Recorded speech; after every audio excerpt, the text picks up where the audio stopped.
With that, I'd be happy to take your questions. Thanks, Heather. Before you get a barrage of questions about these reports coming out of North Korea, I want to start to which I don't think you're going to have an answer other than we've seen the report. That's your prep as always. Yes. Okay. Well, I just suspect that it's going to be, the answer is not going to be very solid. Anyway. You could say that for the end then, Matt, if it's going to be that boring of a lead up. Sorry. I want to start with the Mideast. Okay. You're obviously aware of what happened yesterday and what's been happening over the course of the last month along the Gaza border. Today, Ambassador Haley at the UN said that the Israeli government had acted with restraint in dealing with the protests along the border. And I'm just wondering, is that the position of the government that Israel has acted with restraint in dealing with these protests? I don't have her comments right in front of me to be able to put those into the proper context. I think what the ambassador was referring to is compared to how other countries in other situations handle certain things. But I'm not going to parse her comments. I'd have to refer you up to the U.S. UN for additional information on that. There was the United States government was notable for being one of the few, if not the only, who did not at least call on the government of Israel to take restraint. Other governments went much further. They condemned their actions and the deaths of almost 60 people just yesterday. Are you in a position to be able to say that to criticize or to otherwise say that Israel might not be acting in a proportionate way? Well, first let me say we regret the loss of life. We regret the loss of all life. Ambassador Haley said that as well. White House officials have addressed that in addition to that. But let's go back to something that we have covered extensively here, and let's go back to the dire humanitarian situation in Gaza. We have had many Gazans who have suffered from the loss of medical care, not being able to have access to enough medical care, not having access to consistent electricity, food, jobs, and many other things as well. The misery that is faced by people in Gaza is because of a result of Hamas. That is something that we come back to. People want to blame Israel for all of this that is going on over the past few weeks. Let's take a look at the dire situation that people in Gaza are facing, and that is a result of Hamas's governing. Let's not forget that. People like to lose sight of that. Michelle, go ahead. I don't think anyone's necessarily not blaming Hamas for part of this, but the point is so many U.S. allies are also just at the very least saying the words, Israel should use some restraint. Why does the U.S. seem to not want to just even make that simple statement? Michelle, I said we regret the loss of life. That is very clear. The administration has said that consistently. We've said that, we've said that on numerous occasions. We have seen how Hamas continues to incite violence. The actions, the activities that are taking place there that you're all referring to would certainly stop if violent protests were to stop and if Hamas were to stop inciting violence, encouraging people to go up to the border fence, encouraging people to cut through the border fence, encouraging people to run down that border fence and into Israel, sending these kites over the fences, all of those activities. They're encouraging people to do those activities. And might I remind people, that is not a safe place to go. It is not a safe place for people to bring their children.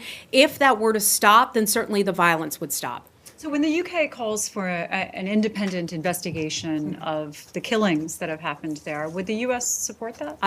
That's a hypothetical. I'm just not going to get into it. Okay. Saeed, go ahead. Hi, Saeed. Hi. Yesterday, the White House said that all the blame rests with Hamas. No blame on Israel whatsoever. So do you agree with that statement that Israeli soldiers that shot these people, killed 60 people, 6 of them are children, are not responsible whatsoever by any degree? I would say Israel has a right to defend itself. When people are being sent to the border, they are bringing weapons, they are threatening to cross through the fence, they are throwing Molotov cocktails.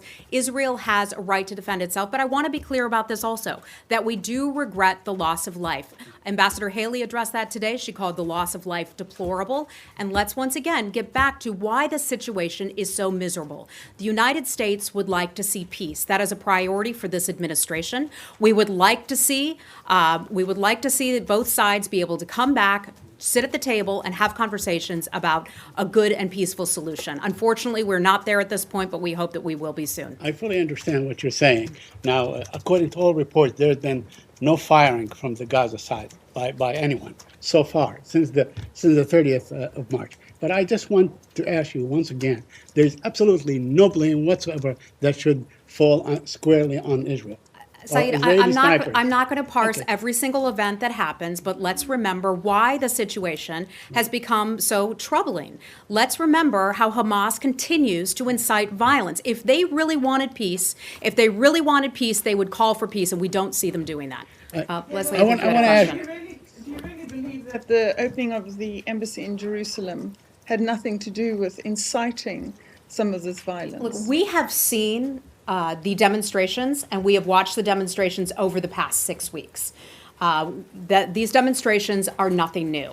Our embassy was set to open for quite some time when the president announced it late last year. There have been other countries as well that have announced that they're opening their embassies as well. If Hamas wants to use that as an excuse to rile people up and to encourage violence, that is their choice. It's an irresponsible choice. And then the Palestinian representative was withdrawn today from Washington. Was there any kind of protest letter or communication with the State Department regarding this? I'm not aware of that myself if there was. The PLO office, though, remains open in Washington. I'd have to refer you to the Palestinians for more information on that.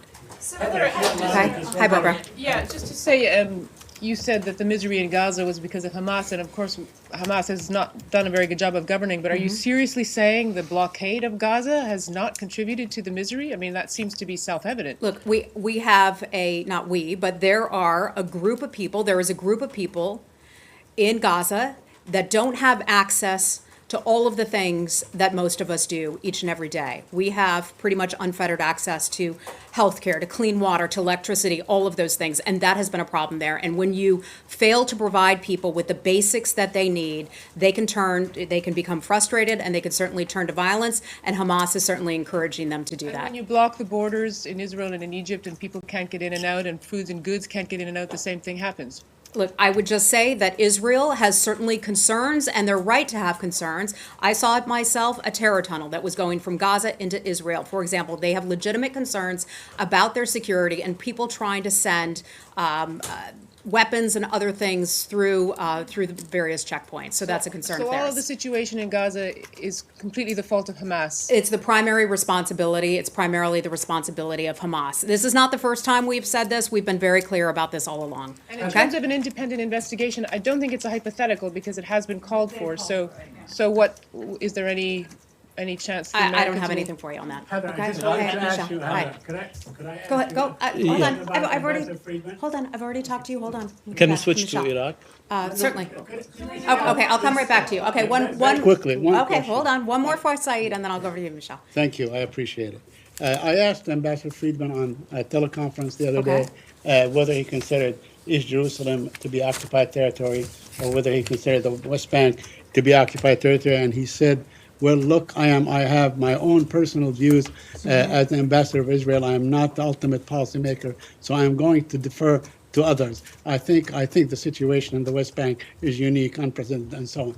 What is your position on the West Bank and East Jerusalem? Is it occupied? Our position, or is it our not position occupied? on that has not changed. You and I have gone around and around about this many times before. I can just tell you our position on that hasn't changed. What is it? Our Is position it on that. occupied or not occupied? I'm going to leave it at this. Our position on that has not changed. We've discussed this before. I'll sound like a broken record. Okay. you know, Matt asked the Let's same move on. question. Michelle, go right ahead. Yeah, Heather, do you have any comment on Before the? we go to Iraq, among the questions that have been asked about the whole Gaza situation for a while now, is the situation that the death of the Palestinian photographer, the news photographer, and then the death later on from injuries of another Palestinian journalist.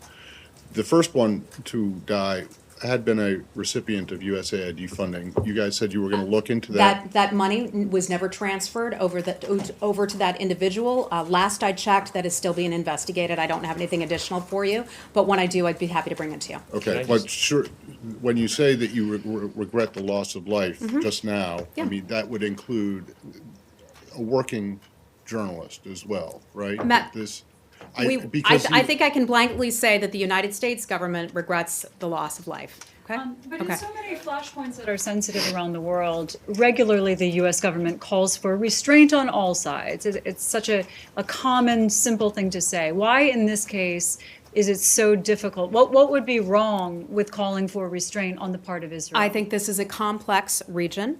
We're looking at exactly why protests are taking place, why Hamas is encouraging people to go out and protest, why Hamas is encouraging people to go out right up to the border fence, why they're encouraging people to try to knock down that fence and go into Israel, why they're sending kites with Molotov cocktails to try to burn down the fields. Michelle, this is not as innocent as it may seem to many people. Hamas is trying to encourage people to do that, and by doing that, they are putting Palestinian lives at risk.